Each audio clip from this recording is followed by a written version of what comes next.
یہ ہے جی گرینڈ بازار، استقلال ایونیو یا تو سلطان محمود تقسیم اسکوائر. جیسے کہ میرے پیچھے یہ جو برج ڈیک سے نظر آیا صوفیہ کا مطلب اور بلو ماسک یا مسجد. میرے پیچھے یہ جو آپ کو مقبرہ، میں ابھی جس جگہ پر ہوں اس کو امینیو اسکوائر کہتے ہیں اور یہ استنبول شہر میں ہے. اس کو تاریخی جزیرے کے نام سے بھی جانا جاتا ہے اور یہ استنبول شہر کا تاریخی مرکز ہے. یہ شہر کے مرکزی علاقوں میں بھی جانا جاتا ہے. ایمینیوز کا مطلب ہے ان فرنٹ آف جسٹس. ایمن کے معنی ہے جسٹس اور نیو کے مطلب ہے ان فرنٹ. یہ نام اوٹومن کورٹ اور کسٹم ہاؤس کی ڈاک پر وجود میں آیا کیونکہ ایمن جو ٹائٹل تھا ایک کسٹم آفیشلز کا تھا، تو اسی لیے اس جگہ کا نام ایمینیوز رکھا گیا. تو یہ علاقہ ایک دنیا کی اہم ترین بندرگاہوں میں سے ایک ہے اور عثمانی دور میں میری ٹائمز اور کسٹمز کا وجود یہاں پر آیا. اور یہ جگہ آپ سامنے جو برج دیکھ رہے ہیں یہ اتا ترک برج ہے اور یہ گولڈن ہارن کے قریب ہے. جو گولڈن ہارن ہے وہ استنبول ترکی میں باسفورس کا ایک بہت بڑا شہری آبی گزرگاہ اور بنیادی داخلی راستہ ہے. اب باسفورس کا بتا دوں آپ کو کہ یہ ایک ٹاؤن ہے یا ایک جگہ ہے جو رومنز کے وقت کا ہے اور یہ یورپین ترکی والی سائیڈ میں ہے. یہ ایشیا اور یورپ کے درمیان سرحد کا حصہ بناتا ہے. اور یہ گولڈن ہارن جو ہے یہ پانی کا جزیرہ نما یا مطلب جس کی جو شمالی سرحد ہے اس کو واضح کرتا ہے، جس میں پرانا استنبول یا قسطنطنیہ یا تاریخی مرکز ہونے کے ساتھ ساتھ یہ شہر کے جغرافیائی شہر کے باقی حصوں سے بھی اس کو الگ کرتا ہے.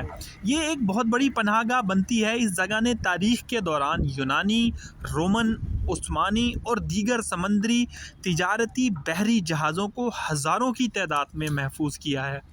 یہ جو ایک برج آپ دیکھ رہے ہیں یہ گلاٹا برج ہے. اس کو گولڈن ہارن کو گھیرے ہوئے ہے اور یہ اپنے دو ساحلوں پر اس مقام پر جڑتا ہے اور اسی جگہ پر یہ فاسفورس سے بھی ملتا ہے اور بہت ساری آرٹ اور پینٹنگز میں بھی دکھایا گیا ہے یہ برج. یہ ہے جی گرینڈ بازار جس کا مطلب ہے ڈھکی ہوئی مارکیٹ. یہ مارکیٹ روزانہ 2.5 لاکھ سے 4 لاکھ وزیٹرز کو اٹریکٹ کرتی ہے. 2014 میں 9,12,50,000 سالانہ سیاحوں کے ساتھ دنیا کی سب سے زیادہ دیکھے جانے والے سیاحتی مقام کی فہرست میں نمبر 1 پر تھی یہ مارکیٹ. استنبول کی اس گرینڈ بازار کو اکثر دنیا کے پہلے شاپنگ مالز میں ایک سمجھا جاتا ہے. 20,000 امپلائیز کے ساتھ یہ مارکیٹ دنیا کی سب سے زیادہ وزٹ کی جانے والی مارکیٹ میں سے ایک ہے. میرے پیچھے یہ جو آپ کو مقبرہ نظر آ رہا ہے یہ سلطان احمد خان کا ہے اور 14ویں عثمانی سلطان یعنی سلطان احمد اول اور سلطان محمد جو تیسرا تھا کا بیٹا تھا. اور ہندان سلطان یعنی سلطان احمد اول پہلا عثمانی سلطان جو ستارہ تختہ پر جانے کے بغیر تختہ پر چڑھا یعنی تخت پر چڑھا. عثمانی جانشینی کے نظام کو بدل کر اکبر اور ارشد کا نظام لایا.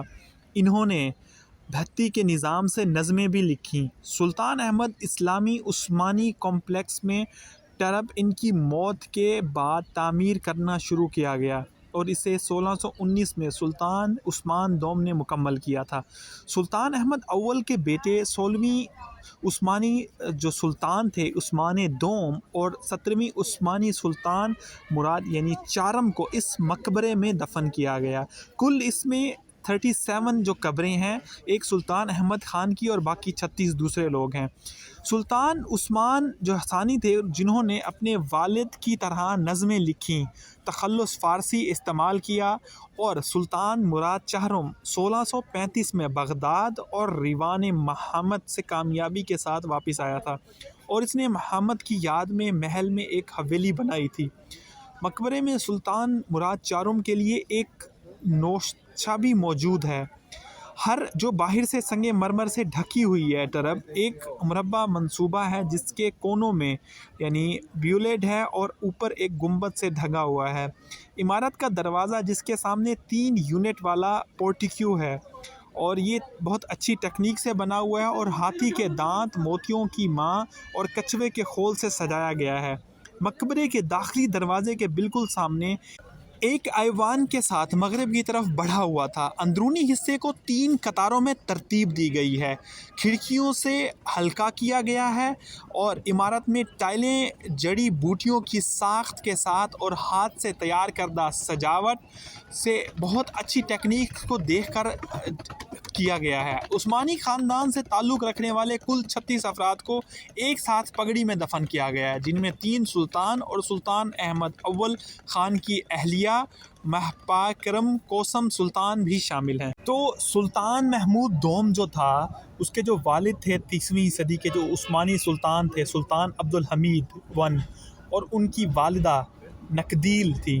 سلطان محمود دوم نے اپنے دور حکومت میں بہت سے شعبوں میں اختیارات کیں۔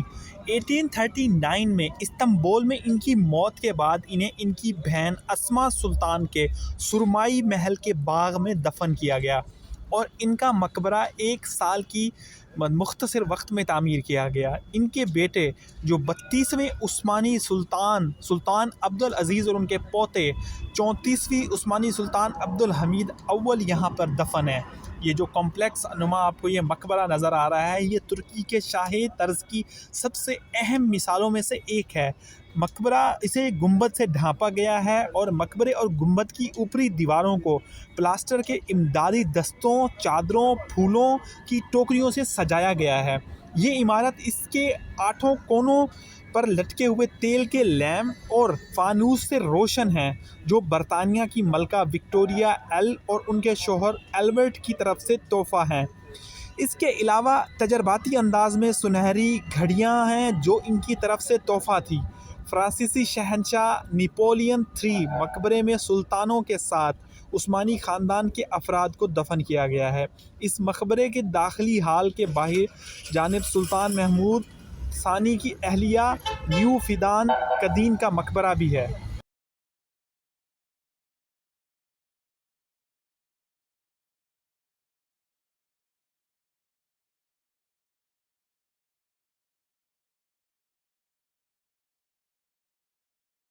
بلو ماسک یا مسجد سلطان احمد، میرے پیچھے جو مسجد ہے اس کو بلو ماسک یا مسجد سلطان احمد بھی کہا جاتا ہے۔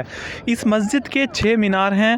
جب یہ 6 مینار بنائے گئے تو اس پر بہت لوگوں نے تنقید کی، کیونکہ 1609 میں مسجد الحرام کے بھی 6 مینار ہوا کرتے تھے۔ تو اس وقت کے لوگوں نے سلطان احمد پر بہت اعتراض کیا تھا کہ سلطان احمد نے جان بوجھ کر تم نے اپنی مسجد کو مسجد الحرام سے تشبیہ دی ہے۔ اس کے بعد سلطان احمد نے حکم دیا کہ مسجد الحرام میں ایک اور مینار بڑھایا گیا، جو 6 سے 7 ہو گئے۔ پورے ترکی میں صرف 4 ایسی مساجد ہیں جن کے 6 مینار ہیں۔ ترکی میں سونے کو کہتے ہیں التین اور 6 کو کہتے ہیں اللتی، یعنی تو سلطان احمد جب حج پر جانے لگا تو اس نے اپنی کنسٹرکشن ٹیم کے لوگوں کو کہا کہ مجھے یہ مسجد بنانی ہے اور اس کے مینار مجھے گولڈ سے بنانے ہیں۔ تو کنسٹرکشن کی ٹیم نے سمجھا کہ سلطان کہہ رہا ہے کہ 6 مینار کی مسجد بنانی ہے۔ تو اس زمانے کے سفر بہت لمبے ہوا کرتے تھے، تو جب تک وہ واپس آئے 6 میناروں کی بنیاد رکھی جا چکی تھی اور اسی طرز پر تعمیر جاری تھی۔ جب مسجد بن گئی اور اس پر اعتراضات ہوئے تو سلطان احمد نے مسجد الحرام میں 7 مینار کی تعمیرات کا حکم دیا اور 1 مینار کا اضافہ ہو گیا مسجد الحرام میں۔ تو یہ وجہ تھی کہ اس کے 6 مینار بنائے گئے اور کس غلطی کی وجہ سے بنائے گئے۔ استقلال ایونیو یا استقلال اسٹریٹ، استقلال کا مطلب آزادی ہے اور اس کو ہسٹوریکلی گرینڈ ایونیو کے نام سے بھی جانا جاتا ہے۔ یہ 1.4 کلومیٹر پیدل چلنے والی اسٹریٹ مشہور ترین جگہوں میں سے ایک ہے۔ استنبول میں جب ترکی نے اپنا ماڈرن نام اس کو جب ملا تو 29 اکتوبر 1930 کو، تو وہ اسی استقلال اسٹریٹ پر وہ واقعہ ہے، یہیں پہ پیش آیا تھا۔ اور ایونیو کے جنوبی سرے پر دنیا کی دوسری سب سے پرانی سب وے ہے جو ابھی بھی سروس میں ہے، اور اس پر مسافروں کو سوار کرنے کے لیے مسافروں کو نیچے لے جایا جاتا ہے، اور یہ 1875 میں سروس میں آئی۔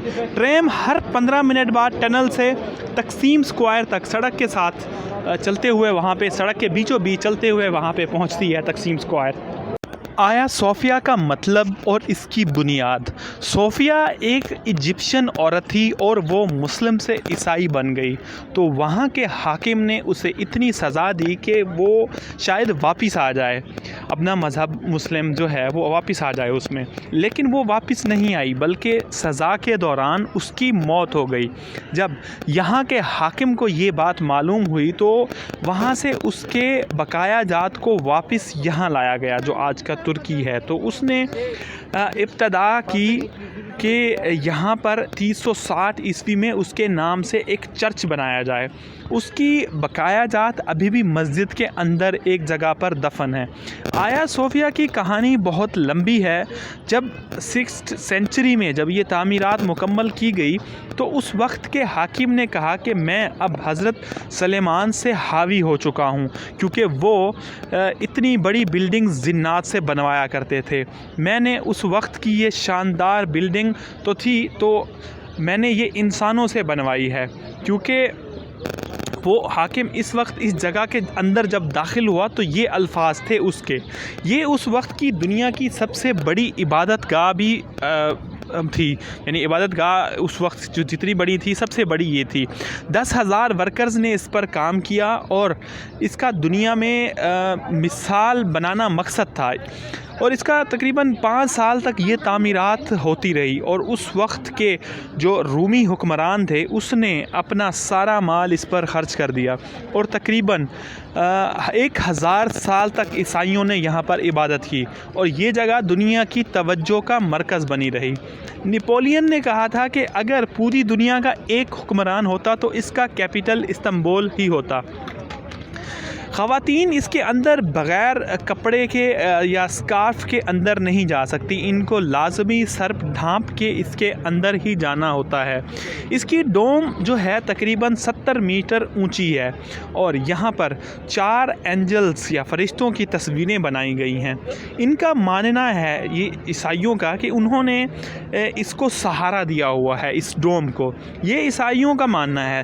3 کے چہرے ڈھپے ہوئے ہیں، لیکن ایک کا چہرہ کسی تبدیلی کے وقت لیئر کے ہٹنے سے نظر آ رہا ہے۔ یہاں پر 2 سفید چادریں جو لگی ہوئی ہیں، اس کے پیچھے جو تصویر ہے جس میں حضرت مریم اور حضرت عیسیٰ کی جو ہے نا تصویر ہے، جس میں حضرت مریم ایک کرسی پر بیٹھی ہیں اور حضرت عیسیٰ ان کی گود میں ہیں، اور اس وقت کے رومی حاکم جو تھا وہ قسطنطنیہ کا جو قلعہ تھا، یعنی ترکی کا جو قلعہ تھا، اور آیا صوفیہ گفٹ کے طور پر پیش کر رہا ہے حضرت مریم کو، مطلب عبادت اور خوش نودی کے لیے تو وہ کر رہا ہے۔ اور جب یہ مسجد بنی تو مسجد بننے کی وجہ سے وہ جو تصویر ہے اس کو پردہ لگا کے ہائڈ کر دیا گیا ہے، لیکن اس کی اور تصویر جو ہے باہر موجود ہے۔ تو 1000 سال تک چرچ رہنے کے بعد 1453 میں جو اوٹومن امپائر تھی اس کو مسجد میں جو ہے نا تبدیل کر دیا گیا، اور پھر یہ 1934 تک مسجد رہی۔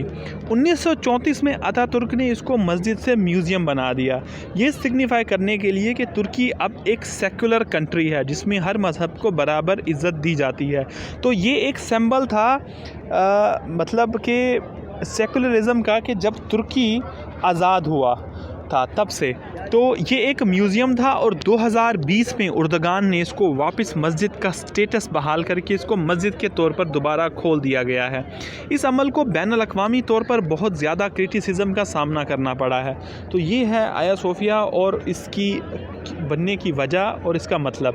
تقسیم اسکوائر، جیسا کہ اس کے نام میں ہی چھپا ہوا ہے اس کا مطلب کہ تقسیم، یہ ایک بہت بڑا سیاحتی اور تفریحی مرکز ہے جو اپنے ارد گرد ریسٹورنٹس، دکانوں اور ہوٹلوں کے لیے مشہور ہے۔ استنبول میٹرو نیٹ ورک کے ساتھ اسے جدید استنبول کا دل سمجھا جاتا ہے۔ تقسیم اسکوائر کو ریپبلک مونیومنٹ جو بنایا گیا تھا، اس کا افتتاح 1928 میں 5ویں اینیورسری پر ریپبلک آف ترکی کی فاؤنڈیشن پر کی گئی۔ یہاں پر مرمرا ہوٹل، اتا ترک کلچرل سینٹر اور چوک پر کئی جگہوں سے بڑی سڑکیں آ کے یہاں پر ملتی ہے۔